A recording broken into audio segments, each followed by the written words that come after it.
ఆదరించే పెద్దల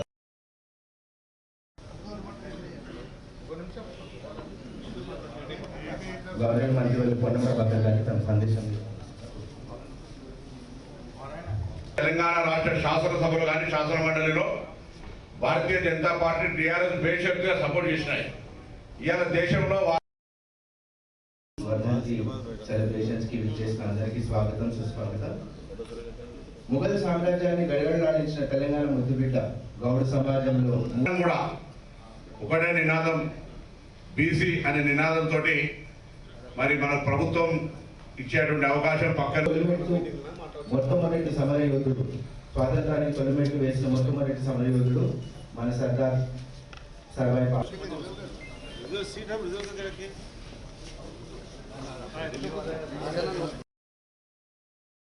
ఆహ్వానిస్తున్నాం. తర్వాత ఆనరబుల్ ఎమ్మెల్సీ ముందుగా గౌరవనీయ మంత్రివర్యులు కొండా సురేఖ గారిని తమ సందేశాన్ని ఇవ్వాలని కోరు.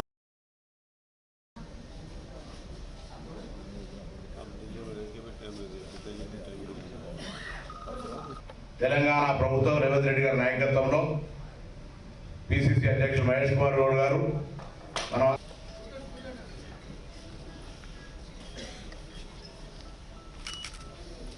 పూర్తిని చాటుకుంటా ఉన్నాం.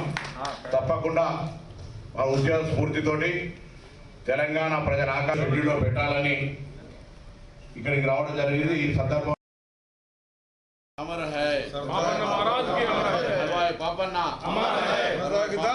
సర్వాయి పాపన్న గారి స్ఫూర్తి తీసుకొని ముందుకు పోవాలని సందర్భంగా ఆకాంక్షిస్తూ మరి వారు మార్గదర్శకత్వం కాబట్టి ఈనాడు వారి బీసీ సంఘాల ఆహ్వానం మేరకు ఢిల్లీకి వచ్చాం. వాళ్ళు అన్ని రాజకీయ పార్టీలను పిలిచారు. శాసనసభలో మద్దతు ప్రకటించిన అన్ని రాజకీయ పార్టీలు కూడా ఈ ధర్నాలో పాల్గొనాలని విజ్ఞప్తి చేస్తూ ఉన్నాం. ఈ ధర్నా రాజకీయాలకు అతీతంగా బలహీన వర్గాల సంఘాలు తెలంగాణ ప్రభుత్వం 42% చట్టాన్ని చేసినటువంటిది కేంద్రంలో 9వ షెడ్యూల్లో పెట్టాలి. కాబట్టి ఢిల్లీ పార్లమెంట్ నడుస్తున్న సందర్భంగా కేంద్రంలో ఉన్నటువంటి అన్ని రాజకీయ పార్టీలకు కేంద్ర ప్రభుత్వానికి తెలవడం కోసం వాళ్ళు ఇక్కడ ఒక కార్యక్రమం తీసుకుంటా ఉన్నారు. ఇది ప్రభుత్వం మీద మీ మీద పోరాటం కాదు, లేకపోతే వాళ్ళు పోరాటం కాదు. ముందుగా ప్రభుత్వం దృష్టికి తేవడానికి ఇప్పటికీ అనేక సందర్భాల్లో చేయడం జరిగింది. ఇది మీరు చూసినారు, శాసనసభలో బిల్లు పెట్టినప్పుడు చట్టం చేసినప్పుడు అక్కడున్న బీజేపీ నాయకులు కానీ శాసనసభ్యులు టీఆర్ఎస్ శాసనసభ్యులు బేషరతుగా మద్దతు ఇచ్చి ఏకగ్రీవంగా తీర్మానం అయింది. వాళ్ళందరూ కూడా ఢిల్లీకి వచ్చి అలా ఈ సభ లోపల పాల్గొనడం కానీ లేదా భవిష్యత్తులో 42% చట్టం కేంద్రంలో ఆమోదించే వరకు కూడా రాజకీయాలకు అతీతంగా అందరం కూడా కలిసి కేంద్రంతో మాట్లాడి ఈ అంశాన్ని సాధించుకోవాల్సిన అవసరం ఉందని సందర్భంగా ఒక బలహీన వర్గాల మంత్రి విజ్ఞప్తి చేస్తాను. ఇక్కడ రాజకీయాలు బేషిజాలు లేవు. అన్ని రాజకీయ పార్టీలకు శాసనసభలో బిల్లు ప్రవేశపెట్టినాడు కూడా అనేక అంశాలు ఉన్నప్పటికీ మనం ఇది సాధించుకోవాలనే విజ్ఞప్తి చేసినాం. ఇప్పుడు కూడా అదే విజ్ఞప్తిని ఇలా బలహీన వర్గాల సంఘాలు కూడా అందరినీ కలుపుకొని అన్ని రాజకీయ పార్టీలను ఆహ్వానించుకొని ఇదొక కార్యక్రమంగా తీసుకొని పోయే ప్రయత్నం జరుగుతోంది. తప్పకుండా అందరూ రావాలని ఈ సందర్భంగా విజ్ఞప్తి చేస్తాం. బీసీల కోసం ధర్నా చేస్తున్నారు. బీజేపీ ఎంపీలు ఇక్కడ ఏపీ భవన్లో, తెలంగాణ భవన్లో ఈ ప్రభుత్వ భూముల వేలాన్ని వ్యతిరేకిస్తూ వాళ్ళు ధర్నా చేస్తున్నారు. డైవర్షన్ పాలిటిక్స్ అనేటువంటిది భారతీయ జనతా పార్టీకి ముందు నుంచి అలవాటు. ఆనాడు మండల్ కమిషన్ వస్తే కమండలం పేరు మీద చేసినారు. ఇవాళ ఏదో అంశం మీద చేస్తారు. చేసుకొని మీరు తప్పకుండా రాజకీయ పార్టీగా మీకు హక్కు ఉంది. కానీ ఈరోజు బీసీలకు సంబంధించిన ప్రోగ్రాం కూడా రండి, మీ ప్రోగ్రాం కూడా చేసుకోండి.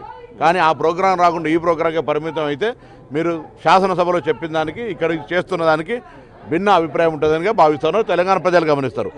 అదేవిధంగా ఈరోజు ఎప్పుడైతే 50% క్యాప్ గురించి మాట్లాడేటువంటి పెద్దలు ఈరోజు ఈడబ్ల్యూఎస్కు 10% ఎక్కువ ఇచ్చినారు.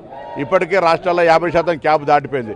కాబట్టి తప్పకుండా ఈ యొక్క క్యాప్ని తొలగించి ఈడబ్ల్యూఎస్ ఏ విధంగానైతే చట్టంలో రీషెడ్యూల్ చేశారో దాని ప్రకారంగా చేయాలి. రాష్ట్రాలలో బీజేపీ సపోర్ట్ చేసింది కాబట్టి బిల్ పాస్ చేసుకోవాల్సిన అవసరం ఉంది.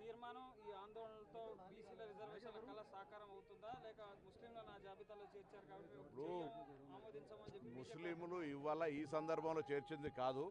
భారతీయ జనతా పార్టీ పొత్తున్న ఆంధ్రప్రదేశ్లో కూడా నడుస్తూ ఉంది. ముందు దాన్ని తొలగించి అప్పుడు తెలంగాణలో మాట్లాడితే దానికి ఒక పద్ధతి ఉంటుంది. అక్కడ వాళ్ళు సపోర్ట్ చేయరు. అక్కడ జరుగుతున్నటువంటి దానికి ఇక్కడికి వచ్చి తెలంగాణలో ఈ అంశానికి దాన్ని ముడికాలకు మోకాలకి మెదడుకు తలకాయకి వేస్తే సరిపోదు. అవన్నీ కూడా మనం రాష్ట్రంలో చర్చ చేసుకుందాం. ముందు 42% బీసీలకు వచ్చిన తర్వాత ఏ విధంగా మనం దాన్ని ప్రతిపాదికన జనాభా ప్రాతిపాదికన మనకి ఇప్పటికే ఏబిసిడీలు ఉన్నాయి. దాని ప్రకారంగా అధికంగా లాభం పొందేటువంటి విధంగా ప్రయత్నం చేద్దాం. కానీ దాని గురించి ఇవన్నీ అడ్డం పెట్టే ప్రయత్నం జరగద్దని విజ్ఞప్తి చేస్తాం. రాహుల్ గాంధీ, రేవంత్ రెడ్డి మీ మంత్రుల ధర్నాతో కేంద్రం దిగొస్తుంది. ఈ రిజర్వేషన్ల ఒకటే రోజు రాకపోతే తప్పకుండా వాళ్ళ నోటీస్కి వెళ్తుంది. వాళ్ళందరూ కూడా పాజిటివ్గా డిస్కషన్ చేయాల్సి వస్తుంది. లేకపోతే రాహుల్ గాంధీ గారు ఇప్పటికే చెప్పినారు, జితనే ఆబాది ఉతనే ఇచ్చేదారని చెప్పినారు. వారు రాష్ట్రం మొత్తం దేశం మొత్తం తిరిగే సందర్భం లోపల ఈ అంశం ప్రధానమైన అంశం కాబట్టి తెలంగాణ మార్గదర్శకత్వం ఉండే విధంగా ఈ యొక్క కార్యక్రమం తీసుకుంది. సో ఈ కార్యక్రమం లోపల కేంద్ర ప్రభుత్వం అమలు చేయాల్సిందే. తెలంగాణ బలహీన వర్గాలు కూడా తమిళనాడు లాగా జల్లికట్టుకు ఏ విధంగానైతే ఐక్యత చేసుకొని వాళ్ళు సాధించుకోగలిగారు కోర్టు నిర్ణయానికి వ్యతిరేకంగా కూడా ఇలా మేము కూడా ఐక్యంగా రాజకీయాలకు అతీతంగా పార్టీలకు అతీతంగా కులాలకు అతీతంగా బీసీ నినాదంతో 42% తెలంగాణ ప్రభుత్వం చేసిన చట్టాన్ని కేంద్రం ఆమోదించుకునేదాకా అందరూ కలిసి పోరాటం చేయాలని ఆకాంక్షిస్తా ఉన్నా. తెలంగాణ భవన్లో వీరుడు ధీరుడు శూరుడు 1650లో జన్మించినటువంటి సర్దార్ సర్వాయి పాపన్న వర్ధంతి కార్యక్రమం జరుపుకుంటా ఉన్నాం. నేటి యువతరానికి ముఖ్యంగా బడుగు బలైన వర్గాల యువకులకి ఒక స్ఫూర్తిదాత సర్వాయి పాపన్న గారు.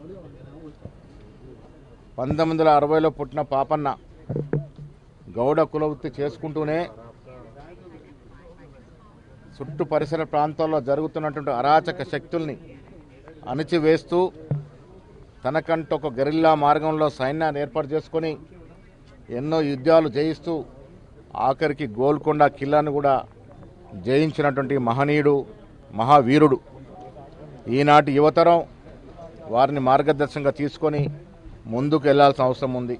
సమాజంలో నిస్వార్థంగా సమాజంలో జరుగుతున్నటువంటి అరాచకాల్ని అణిచివేస్తూ తన యొక్క గొప్పతనాన్ని నిరూపించుకున్న మహనీయుడు సర్వాయి పాపన్న గారు. వారి వర్ధన్ సందర్భంగా వారికి నివాళులు.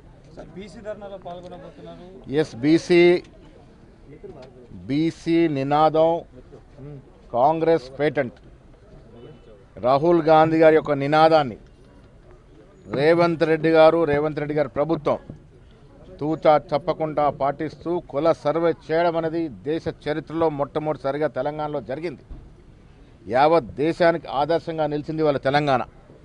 కుల సర్వే చేసి 56% బీసీలు ఉన్నారంటే ఒక అఫీషియల్ డాక్యుమెంట్ ఇవ్వగలిగింది. దాంతోపాటు అసెంబ్లీలో 42% రిజర్వేషన్ బీసీలకి లోకల్ బాడీస్లో కాకుండా విద్యా ఉపాధిలో కూడా కలిగిస్తూ అసెంబ్లీలో చట్టం చేయడం కూడా ఇది దేశానికి ఒక ఆదర్శంగా నిలిచింది తెలంగాణ. ఇవాళ కేంద్రంలో ఉన్నటువంటి బీజేపీ ప్రభుత్వానికి కనువిప్పు కలిగే విధంగా తెలంగాణ రాష్ట్రం తీసుకున్న నిర్ణయాన్ని యావత్ దేశంలో తీసుకోవాల్సిందిగా సుప్రీంకోర్టు క్యాప్ తీసే విధంగా 9th షెడ్యూల్లో దాన్ని చేర్చాల్సిందిగా డిమాండ్ చేస్తూ వాళ్ళు జంతర్ మంతర్లో మేమంతా కూడా ధర్నా చేయబోతా ఉన్నాం.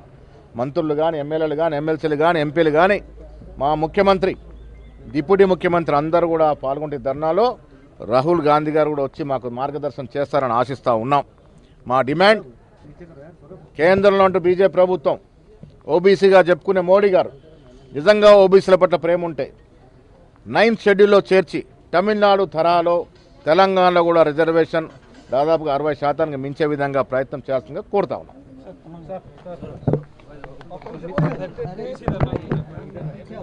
మంత్రి కాగానే మరి అసెంబ్లీలో బిల్లు ప్రవేశపెట్టి ఈరోజు 56% ఉన్నటువంటి కులగణనను కూడా తీసుకొచ్చి 42% బీసీలకు తప్పకుండా రిజర్వేషన్ ఇవ్వాలి అని చెప్పి తీర్మానం చేసి దాంట్లో మరి విద్య ఉద్యోగ అవకాశాలలో కూడా కల్పించాలి ఆ రిజర్వేషన్ అని చెప్పి, అదేవిధంగా దీన్ని రాజ్యాంగంలో 9వ షెడ్యూల్లో చేర్చి రేపు రాబోయే అసెంబ్లీ ఎన్నికలు కానీ ఏ ఎన్నికలు వచ్చినా విద్యలో కానీ ఉద్యోగాలలో కానీ తప్పకుండా బీసీలకు న్యాయం జరగాలని మరి ఎప్పుడో దశాబ్దాలు అంటే పూర్వకాలం నుంచి నడుస్తున్న బీసీలకు సంబంధించినటువంటి అన్యాయాన్ని ఇప్పటితో ఇంకా ముగించాలి.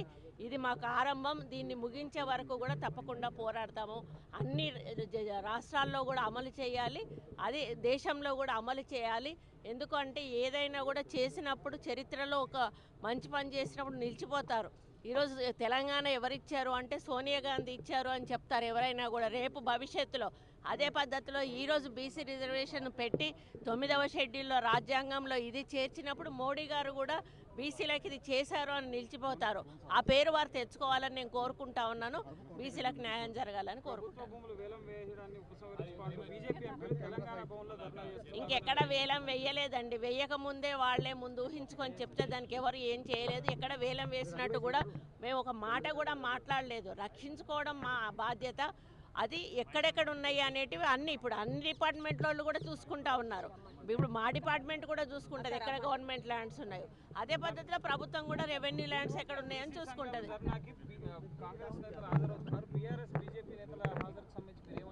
రావాలని కోరుకుంటున్నాం. అందరం కలిసి వెళ్తేనే మనకు న్యాయం జరుగుతుంది.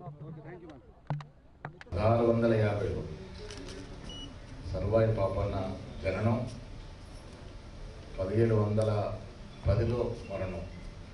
60 ఏళ్ళకే ఈ ప్రపంచం మర్చిపోవడానికి చరిత్ర సృష్టించగలిగినాడు సర్వాయి పాపన్న. కారణం ఆయనలో ఉన్నటువంటి ధైర్యం, సాహసం, పటిమ.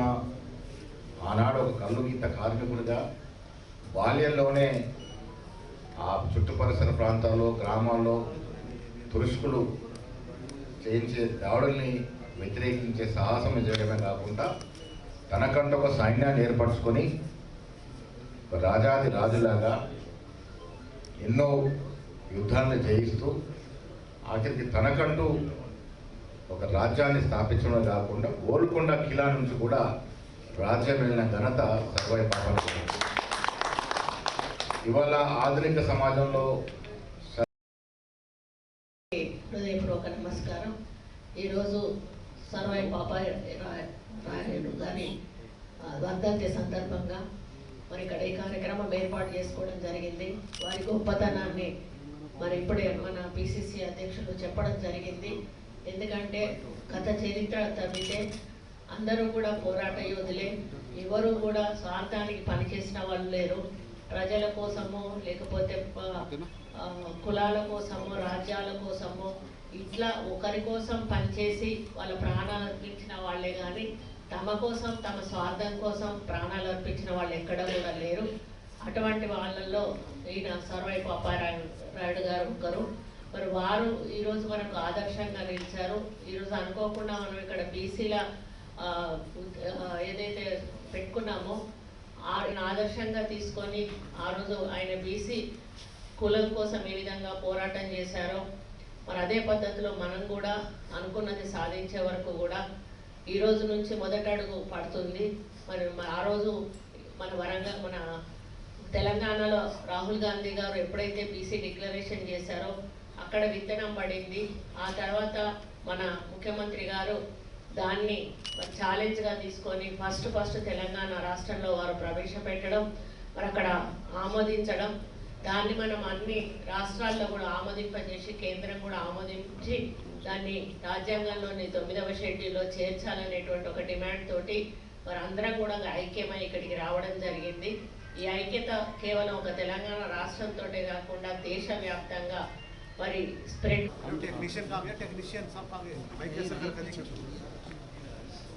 पुजारी क्या हुआ? टेक्नीशियन साहब आ गया, माइक कैसे पैर में लग रहा है? पैर में लग रहा है, उन्हें पता होना चाहिए. छोड़ो फिर.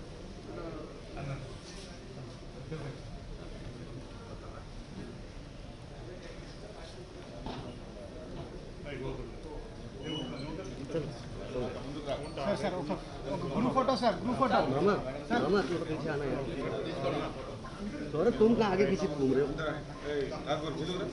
तो भाई यार कैमरा को बनाने दो वीडियो.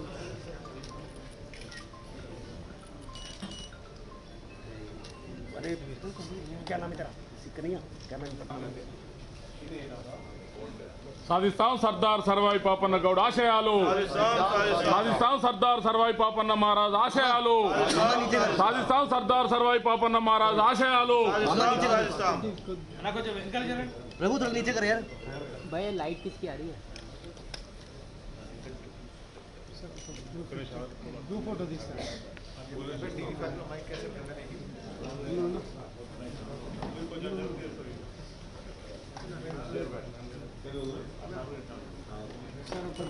अरे यार ये किसका है? మళ్ళీ మనం బీసీల కోసమే పోరాటం చేస్తూ ఉన్నామంటే మనం ఎక్కడ ఉన్న వాళ్ళం అక్కడే ఉన్నాం అనేది అర్థం. మరి అది పోవాలి అనంటే మళ్ళీ మనం ఐక్యంగా పోరాడి ఇది ఆగకూడదు ఇక. ఎందుకంటే తెలంగాణ ఉద్యమాలు కూడా దఫదఫాలుగా జరిగిన తర్వాత సోనియా గాంధీ గారు చరిత్రలో నిలిచిపోయారు ఈ రోజు ఇచ్చి. అదే పద్ధతిలో మోడీ గారు కూడా ఇస్తే పోయేది ఏమీ లేదు, ఆయన పేరు చరిత్రలో నిలిచిపోతుంది. కాబట్టి ఇవ్వాలి, ఆయన ఇచ్చి తీరాలి. ఆయన ఇచ్చే వరకు కూడా మనం పోరాడాలని చెప్పి తెలియజేసుకుంటూ మళ్ళీ ఒకసారి మీ అందరికీ ధన్యవాదాలు తెలియజేసుకుంటూ సెలవు తీసుకుంటాం. Thank you madam. దీంతో ఈ కార్యక్రమాన్ని ముగిస్తూ 42% సప్లైను లేదా స్థానిక సంస్థలు విద్యా ఉపాధి అవకాశాలు సాధించుకోవడానికి ప్రభుత్వంలో తెలంగాణ ప్రభుత్వ పక్షాన సానుకూలమైన పెద్దలందరినీ సర్వాయి పాపన్న స్ఫూర్తిగా తీసుకొని ముందుకు పోవాలని ఆకాంక్షిస్తూ వారికి మరొకసారి ఆ ఉద్యమ స్ఫూర్తిని అందరం కూడా ఆచరించి ముందుకు పోవాలని కోరుకుంటూ నమస్కారం చెప్తూ సెలవు తీసుకుంటాను. ఇప్పుడు గౌరవనీయులు అనిల్ యాదవ్ రాజ్యసభ సభ్యులు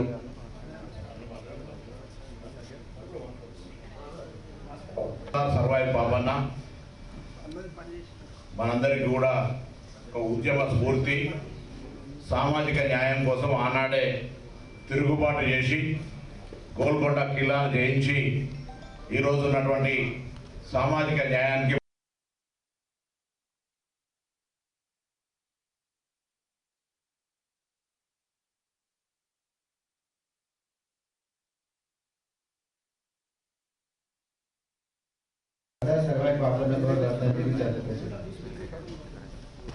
ముందుగా గౌరవనీయులు మంత్రివర్యులు పొన్నం ప్రభాకర్ గారిని వేదికపై సాధనగా ఆహ్వానిస్తారు.